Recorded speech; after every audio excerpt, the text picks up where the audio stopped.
Bismillahirrahmanirrahim. Assalamualaikum warahmatullahi wabarakatuh. Sahabat MT dimanapun Anda berada, kembali dengan saya Rohmadi. Pada kesempatan siang hari ini, kami akan berbincang-bincang santai dengan Ustadz Mulyadi Al-Fadil terkait dengan haji. Assalamualaikum warahmatullahi wabarakatuh, Ustadz. Waalaikumsalam warahmatullahi wabarakatuh. Gimana Ustadz, kabarnya Ustadz? Alhamdulillah, baitullah selalu di hati. Alhamdulillah, wah cerah wajahnya Ustadz ya. Alhamdulillah. Ustadz, terkait dengan haji yang sekarang juga masih terpikir nih, tahun lalu saat-saat ini itu saat-saat menunggu wukuf gitu. Ya, betul. Nah, betul ya. Nah, ini sedikit diskusi nih Ustadz, ada beberapa pertanyaan dari jamaah terkait dengan hal ini. Itu kalau perbedaan antara umroh dan haji itu apa sih Ustadz yang membedakan? Baik. Silakan Ustaz. Ya, terima kasih. Bismillah, alhamdulillah, salatu wassalamu ala rasulillah wa ala alihi wa ashabihi wa mawalah. Jadi ada haji dan ada umroh. Ada persamaan dan ada perbedaan ya, Pak Rohmadi. Jadi apa samanya dan bedanya? Sama-sama ke Masjidil Haram. Ya, jadi tidak bisa kalau haji ke Masjidil Haram, umroh ke Masjid Darut Tauhid nggak bisa ya. Sama-sama ke Masjidil Haram. Sama-sama ada tawaf, ada sa'i, ada. Tapi bedanya adalah, ini bedanya justru yang lebih banyak ya. Haji itu udah pasti ada umrohnya, tapi umroh tidak ada hajinya. Jadi baik itu nanti ada haji program haji tamatu, haji kiron atau ifrod, di situ ada umrohnya. Ada yang digabung, ada yang dipisah, tapi ada umrohnya. Tapi umroh tidak ada hajinya. Yang kedua, perbedaan yang paling penting dan mencolok adalah dari waktu ya. Waktu haji itu hanya di musim haji, di bulan Syawal sampai 10 Zulhijjah. Di luar itu maka tidak ada haji. Kalau umroh bisa sepanjang tahun kapan saja kecuali waktu yang dimakruhkan. Ya, ada waktu-waktu yang dimakruhkan seperti Idul Fitri, Idul Adha atau hari Tasyrik. Kemudian perbedaan berikutnya adalah tentu dari rukun. Ya, walaupun rukunnya jumlahnya hampir sama, umroh ada 5, kemudian haji ada 6, hanya selisih 1, tapi berbeda sekali dari sisi pelaksanaannya. Kalau umroh, rukunnya ada 5 ya, ihram atau niat, kemudian tawaf, sa'i, tahallul, dan tertib. Di haji ada 6 tambahannya, selain tertib yang sama, niat, kemudian wukuf di Arafah, tawaf ifadah, tahallul, sa'i, kemudian tahallul dan tertib. Jadi ada perbedaan yang juga menjadi pembeda berikutnya adalah tempat. Jadi kalau kalau umroh itu hanya di Masjidil Haram. Aktivitas semua di Masjidil Haram. Mulai tadi tawaf, kemudian sa'i sampai tahallul dilakukan di Masjidil Haram. Sementara untuk haji ada wukuf di Arafah, ada mabit di Mina, ada mabit juga di Musdalifah. Jadi tempat-tempatnya pun berbeda antara haji dan umroh. Itu kurang lebih. Nah, berkaitan dengan ini Ustaz, wukuf Ustaz. Ya. Apa itu wukuf itu apa Ustaz? Ya. Kan orang tahu ada wukuf. Nah, betul. Apa sih wukuf itu Ustaz? Ya, ini ada wukuf gitu ya. Sebenarnya mudah kalau baca Quran ada wakaf kan? Kira-kira kalau wakaf apa yang kita lakukan kalau ada wakaf? Berhenti Ustaz. Berhenti ya. Jadi wukuf itu artinya berhenti atau diam ya. Sehingga kalau orang Arab itu kita jalan-jalan di jalan-jalan Arab ada mauquf hafilat, pemberhentian bis. Jadi wukuf artinya berhenti atau diam. Hanya saja itu secara bahasa. Secara istilah wukuf ini diam, tapi diamnya bukan sekedar diam. Bahasa mudahnya diam aktif. Gimana yang diam aktif? Diam, tapi tujuan diam itu untuk beribadah kepada Allah.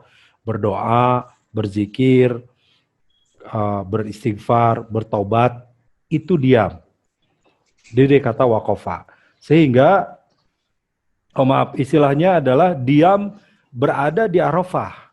Jadi wukuf juga hanya dalam teritorial Arafah. Saya mau wukuf tapi di Cipaku, nah itu bukan wukuf ya, itu jalan-jalan.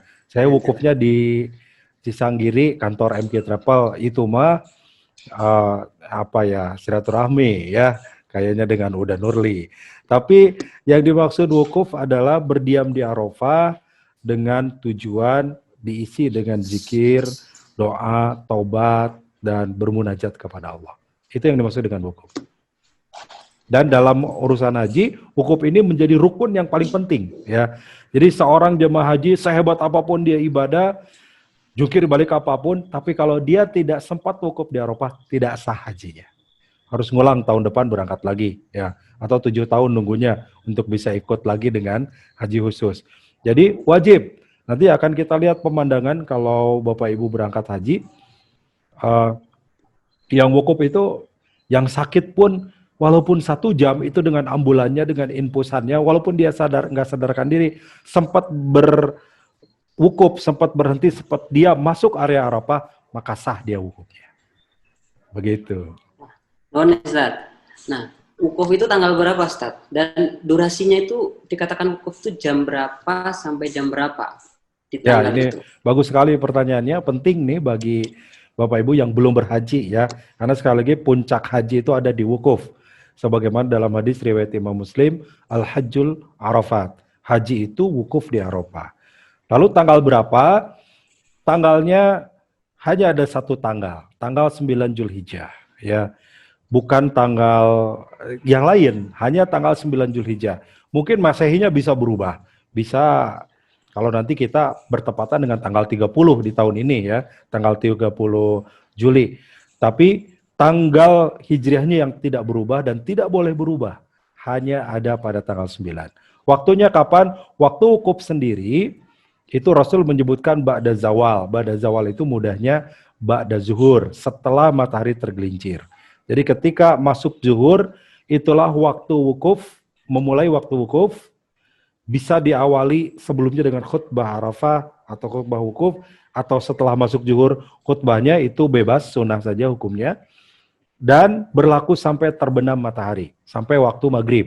Jadi kalau belum maghrib, sudah meninggalkan Arafah, belum maghrib tiba, dia sudah menyelesaikan wukufnya, sudah keluar dari Arafah, maka terkena dam, wukufnya sah. Seperti yang tadi, yang sakit-sakit, dia hanya 1 jam atau mungkin hanya setengah jam di Arafahnya, wukufnya sah, tapi dia kena dam karena dia keluar sebelum waktunya. Nah, wajib wukuf sampai terbenam matahari itu termasuk kepada wajib haji. Jadi sah hajinya sempurna, tapi harus menyelesaikan dam sebagai penyempurnanya karena ada pelanggaran di situ. Menarik sekali nih Ustaz nih, bahas tentang haji. Nah, untuk alurnya gimana Ustaz? Ini kan kita udah wukuf dari jam sekian sampai jam sekian tadi ya, di Arafah. Dari wukuf itu kita kemana lagi nih Ustaz? Ya, jadi kalau kita lihat alur prosesi hajinya, sebenarnya sahabat MK Travel tidak usah bingung ya. Kita akan ajarkan secara lengkap di manasik sebenarnya ya. Tapi kalau kita lihat alur yang nanti kita akan ajarkan di manasik dan kita akan laksanakan di sana, puncak haji itu diawali dari tanggal 8. Jadi tanggal 8 itu yang disebut dengan Yaumut Tarwiyah, hari Tarwiyah, persiapan Rasulullah sebelum berangkat ke Arafah sebagai puncak hajinya, tanggal 8 Rasul ke Mina dulu. Tanggal 8 di Mina ini Rasul melakukan sholat 5 waktu di qashar tanpa dijama. Jadi sholat duhur, di waktu duhur, asar di waktu asar, maghrib, isya sampai subuh, masing-masing di qashar. Khususnya yang 4 ya, jadi 2. Yang 3 tetap, yang 2 tetap. Apa yang dilakukan? Persiapan. Nah bagi kita, ini bagian dari penting persiapan ruhiyah kita, hati kita, menjelang kita wukuf sebagai puncaknya. Lalu tanggal 9-nya, yang tadi kita bahas adalah masuk kepada wukuf puncak hajinya.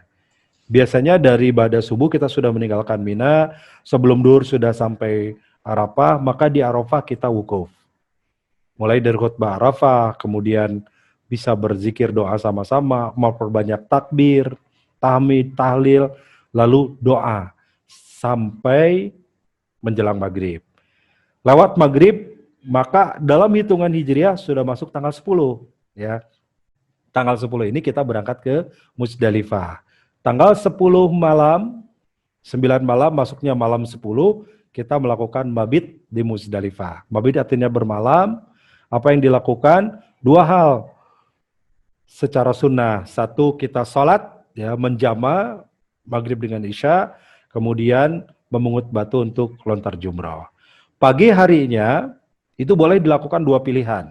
Atau setelah lewat dari mabit di Muzdalifah ini, dua pilihan. Aktivitas tanggal 10 bisa kita langsung ke Mina untuk lontar jumroh Aqobah atau ke Mekah untuk tawaf ifadah. Dalam hadis riwayat Imam Muslim, Rasulullah mengatakan fala ba'sa, bebas, boleh, silahkan mana saja dulu. Rasulullah ke Mina dulu lontar jumroh, tapi sahabat ada yang ke Mekah dulu dan tawaf ifadah dulu. Kata Rasulullah fala ba'sa, tidak mengapa. Nah, ini rangkaian tanggal 10, jadi lontar jumroh atau tawaf ifadah dan tahalul, lontar jumroh dan tahalul. Berarti kalau yang lontar jumroh dulu, dia melanjutkan tawaf ifadah. Kalau yang sudah tawaf ifadah, dia melanjutkan lontar jumroh setelah tahalul. 3 hari terakhir, 11, 12, 13, aktivitasnya mabit di Mina dan melakukan melontar 3 jumroh. Ula, wusto, Aqobah. Selesai prosesi haji. Diceritakan mah cepat ya, tapi di sananya lama, Pak Rohmadi ya. Iya. Betul. Di sananya perjuangannya luar biasa, Ustaz. Luar dan biasa. Kenang-kenangannya banyak. Baik, Ustaz, nih pertanyaan terakhir dari jemaah. Kapan seorang dianggap mampu secara harta, Ustaz, terkait dengan haji ini? Ya. Apalagi haji ini kan kalau reguler ngantrinya panjang gitu kan, jadi bisa nabung, atau haji khusus juga sudah 7 tahun gitu, Ustaz. Betul. Nah, kata dalam Quran maupun hadis, kalimat untuk haji ini ada pembatasan dibanding rukun Islam yang lain, ya. Ketika Rasulullah SAW ditanya tentang arkanul Islam, rukun Islam, yaitu menjadi kewajiban pokok sebagai seorang muslim, antasyhadu alla ilaha illallah wa asyhadu anna Muhammadar Rasulullah, engkau bersaksi tiada Tuhan selain Allah dan Muhammad utusan Allah, wa tuqimas salat, engkau melaksanakan salat, wa tu'tiya zakat, engkau menunaikan zakat, wa tasuma Ramadan, dan saum di bulan Ramadan, wa tahujjal bait man istata'a ilaihi sabila, dan berhaji ke Baitullah bagi siapapun di antara kalian yang sanggup di jalannya. Nah, jadi ada pembatasan sanggup. Kata sanggupnya bagaimana? Atau mampu orang berhaji itu, ya. Untuk sekarang sebenarnya ukurannya mudah saja. Kalau Bapak Ibu bisa membayar uang muka dan cukup untuk saat itu uang muka, udah bayar. Mungkin Pak Ramadi lebih tahu ya, berapa sekarang uang mukanya kalau MK Travel atau Haji Plus. Haji reguler beda ya? Beda. Kalau haji khusus sekitar 4.500. 4.500 ya. Mungkin 4.500 Bapak Ibu punya tahun ini. Kalau saran saya segera daftar. Kenapa? Karena tadi disampaikan 7 tahun kita nunggu.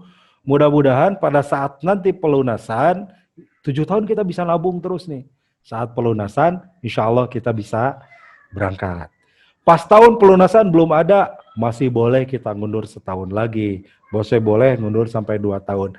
Artinya kategori mampu ini boleh jadi beragam ya. Setiap kita juga kebutuhannya berbeda.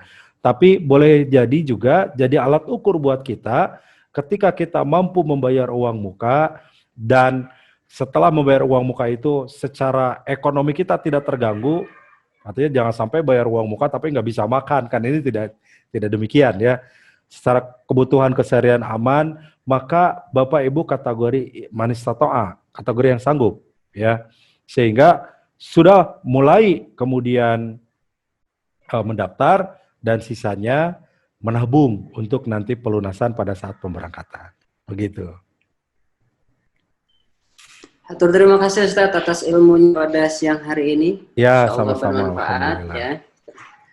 Sahabat MK Travel yang dirahmati Allah dimanapun Anda berada, mudah-mudahan bincang santai ya sebentar ini bisa menambah ilmu, bisa menambah semangat untuk berhaji. Tadi terkait Arafah, terkait perbedaan umroh dan haji, terkait tentang mampu. Bagi sahabat sekalian yang sudah mempunyai kelebihan rezeki dan belum mendaftar haji, dipersilakan haji reguler bisa melalui Darut Tauhid yang haji reguler, dan haji khusus bisa melalui MK Travel. Informasinya bisa dicatat nomornya di 0812 900 911. Mudah-mudahan pertemuan yang singkat ini bermanfaat untuk Bapak Ibu sekalian. Jangan lupa daftar haji melalui MG Travel sekaligus promosi.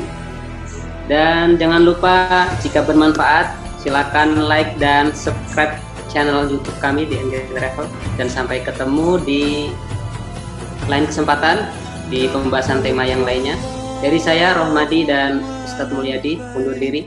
Akhirul kalam billahi taufiq wal hidayah. Assalamualaikum warahmatullahi wabarakatuh. Innal hamda wa ni'mata lak wal mulka la syarika lak.